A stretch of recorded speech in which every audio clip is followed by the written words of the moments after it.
Birinci komandada Davud, Abdullah, Ahmet, Zeynep, Venera, Nurhan, Ergos, Fatima. Ular birinchi topga o'tadi. Ikkinchidagi Ayovlim, Nurbahor, Nurdina, Ansar, Ag'erke, Islom, Fransaya, Dayana. Siz de uzunlayın.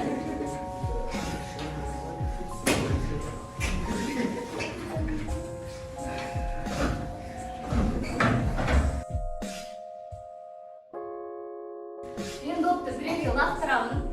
Кім қағып алады, сол үй жұмысын оқиды. Түсінікті ма? Бірінші топқа үй жұмысын сұрайтын адам ол бізден.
Яғни бұл тақырыпты болжаудан басталады. Бұл жерде Махамбетке қатысты сұрақтар тұрады, яғни Исатай мен Махамбетке байланысты. Осы жерде қазыл әдісі арқылы Махамбетке қатыстыларды және Исатайға қатысты тірек сөздерді табу керек. Бірінші топ Махамбетке қатыстыларды айта кетейік.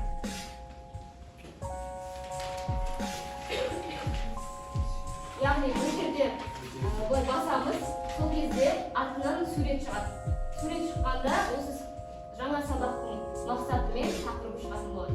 Оны білу үшін осы табуды шешу керек. Махамбетке қатысты ол 1804, 1846 екен. Дұрыс. Енді Исатайға қатысты екінші топ. Не болды ол кезде? Бірінші топ орыстардан араб тілдері. Исатайға қатысты қандай тағы тірек сөз бар екен? Исатай күйші болды ма, ақын болды ма, жауынгер болды ма?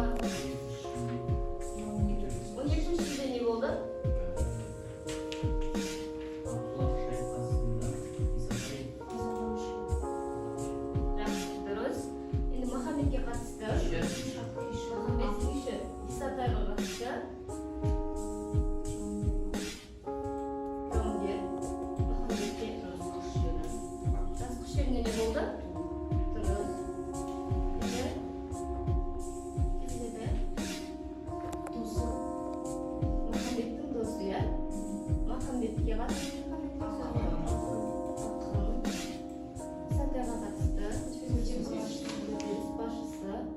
Махамбетке қатысты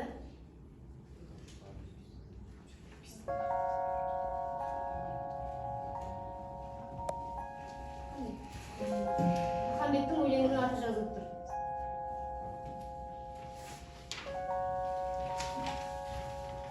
Қандай? Тарланы. Ал Исатай сол Махамбеттің тарланы болған екен. Жарайсыңдар, жаңа сабаққа дайын екендеріңді көрсеттіңдер. Махамбетке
материалда айтылған мәліметтер көрсетілген. Яғни осы жерден біз сол сұрақтарға жауап беріп, мына есіктің кілтін ашамыз. Түсінікті ме? Яғни осы жерден біреуінде сұрақтар жасырылып тұр. Қай жерде жасырылып тұр деп ойлайсыздар? Бірінші топ.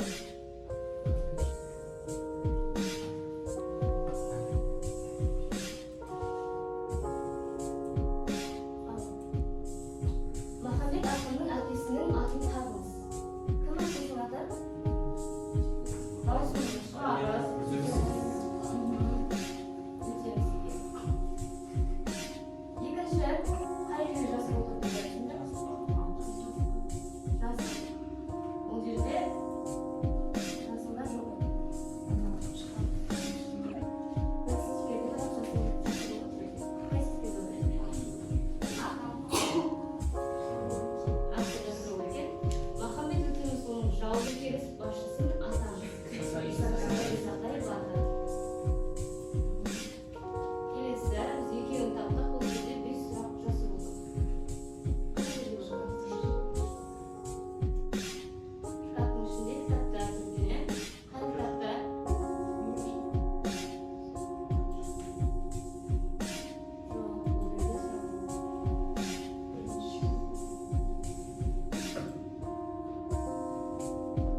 Шкафтың ішіндегі тауып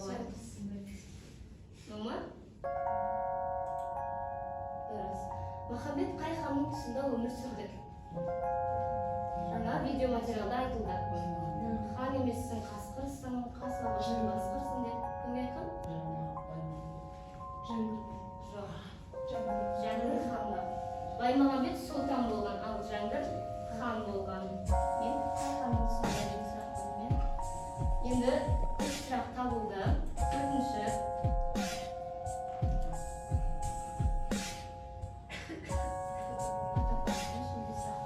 Махамбет пен Исатай бастаған көтеріліс қай жылы болды?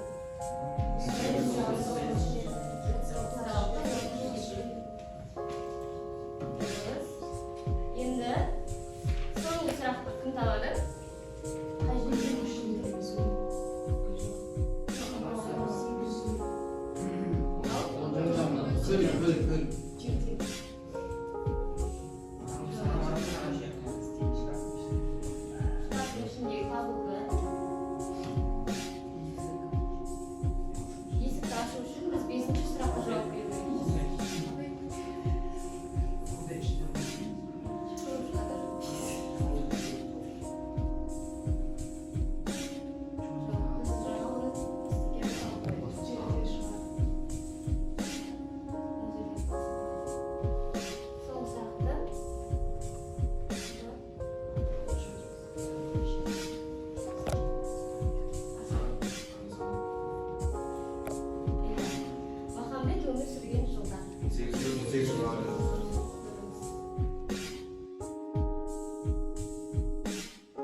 Махамбет кім еді?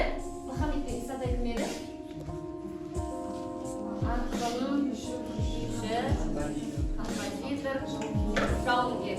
Ең басты ол батыр. Енді біз қазір күн тақыр әдісі бойынша осы жауынгерлікке, батырлыққа, туған жерге, отанға қатысты мақал мәтелдерді жазуымыз керек. Мен алдарыңа ақ қағазды қойдым. Сол ақ қағазға мақал мәтелдерді жазамыз, топ жазамыз. Және соңында кімнің мақал мәтелдері ұқсас емес болса, яғни ұқсастар тастаймыз да, ұқсас емес қанша қалды, сол топ жеңіске жететін болады. Батырлық туралы, туған жер туралы, отан туралы, жауынгерлік туралы.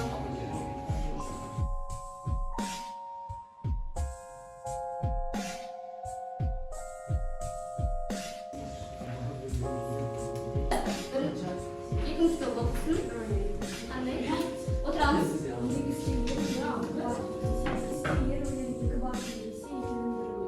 Жақсы. Екінші топ.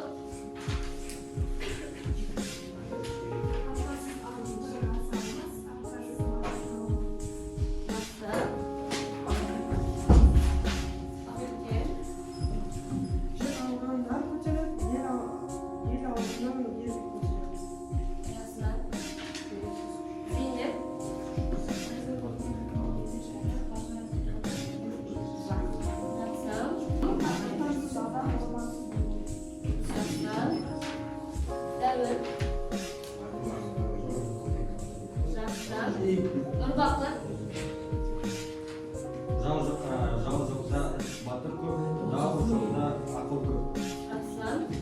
Абдулла. Қандай? Жақсы. Сайрат. Туған жердің қорғай берсін. Жақсы. Батыр Ахмет Байсал. Жақсы.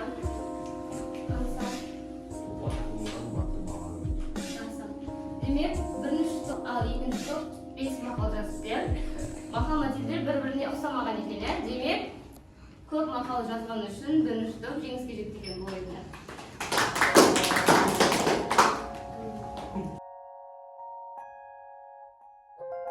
Енді біз бәйге деген ойынды ойнайтын боламыз. Яғни бұл жерде сұрақтар берілген. Махамбеттің, Исатайдың өміріне қатысты сұрақтар. Сол кезде былай айтамыз. Мына жерде қарамен жазылған ол сұрақ. Сұрақты оқиды. Оның жауабын бұл емес. Ол басқа сұраққа жазылған, иә? Бірінші сұрақты оқиды. Келесі жауабы бар оқушы соны айтады да бинго деп айтады. Түсінікті ме? Мысалға, Махамбеттің досы десе, екінші адам Исатай деп өзінің қағазында жазылған оқиды бинго деп айтады. Түсінікті ме? Мына жерде сендерге, ал мынау сендерге.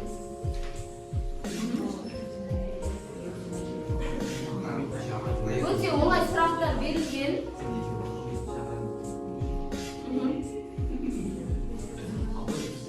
Өте оңай сұрақтар, сол үшін бастай берейік.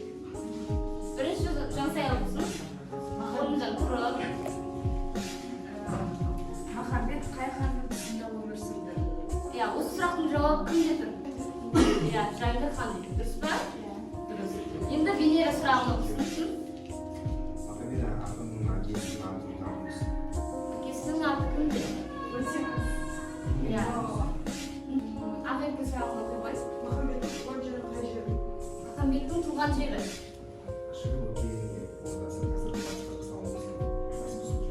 Жақсы. Нұрдина оқи қой сұрағын. Махамбет өмір сүрген жылдар. Қай жыл? Жақсы. Зейнеп сұрағын оқи қой. Қашан аталып өтті? 2003 жылы. Дұрыс. Аңсар сұрағын оқи қой. Махамбет неше ағайынды болды? Неше ағайынды болды Махамбет? 10. Гаяна сұрағын оқи қой. Махамбет кімдерден үлгі алды? Кімден? Иә. Енді аяулым сұрағын оқи қой. Махамбеттің өзі туралы жазған өлеңдері. Иә. Дұрыс. Енді соны сұрағын оқи қой. Өтемінде туған өнелі болмақ зақымын енді жер қалыптан бұл едік деген өзінің Махамбеттің Қай өлеңнен алдыңдар? Махамбеттің Баймағамбет сұлтанға айтқан. Иә. Енді сұрағымды оқи қой. Махамбеттің күйлері. Махамбеттің күйлері.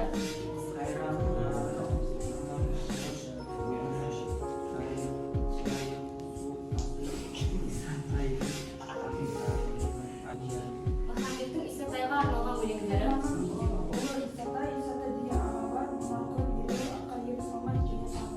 Жақсы. Мен сұрақтарды қосып ма? Арыңыз айттық, иә? Жақсы. Енді оқулықпен жұмыс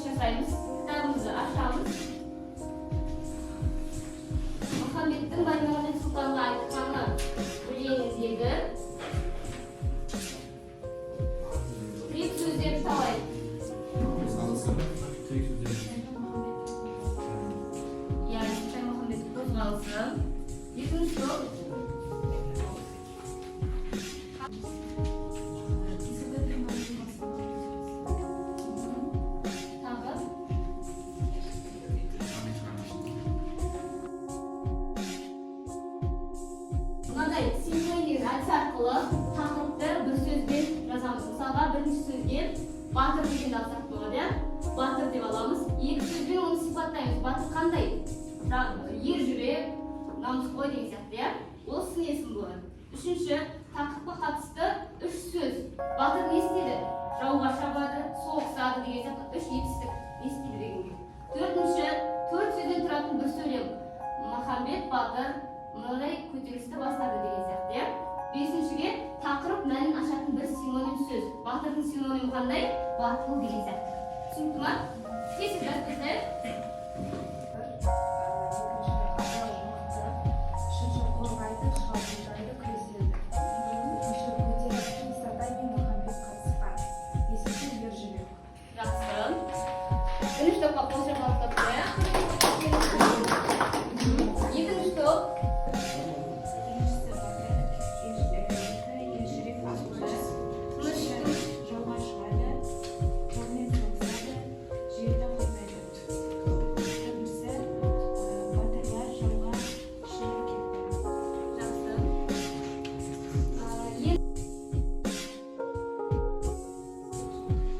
Осы сабақтан не түсіндік? Соларды былай жазатын боламыз. Ол үшін жаңағы сұрақтарды қайталап жіберген. Махамбет кім екен? Батыр.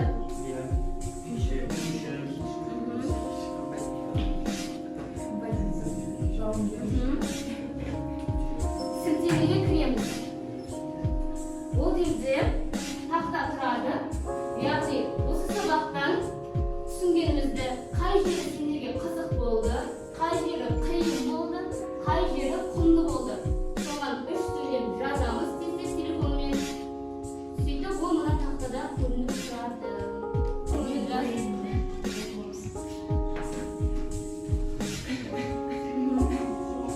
Даяна жазыпты, Жансая жазыпты.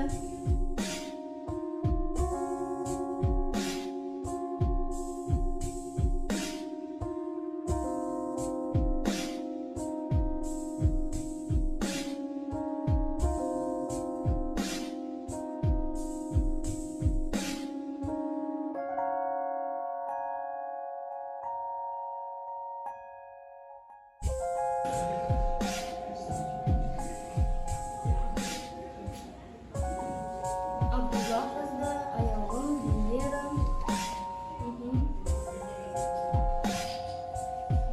Осымен сабақ түсінікті болса, қайтып жеңген айта кетейін. Бірінші, бізде тапсырмаларды тез әрі дұрыс орындаған үшін бірінші топ жеңіске жетті.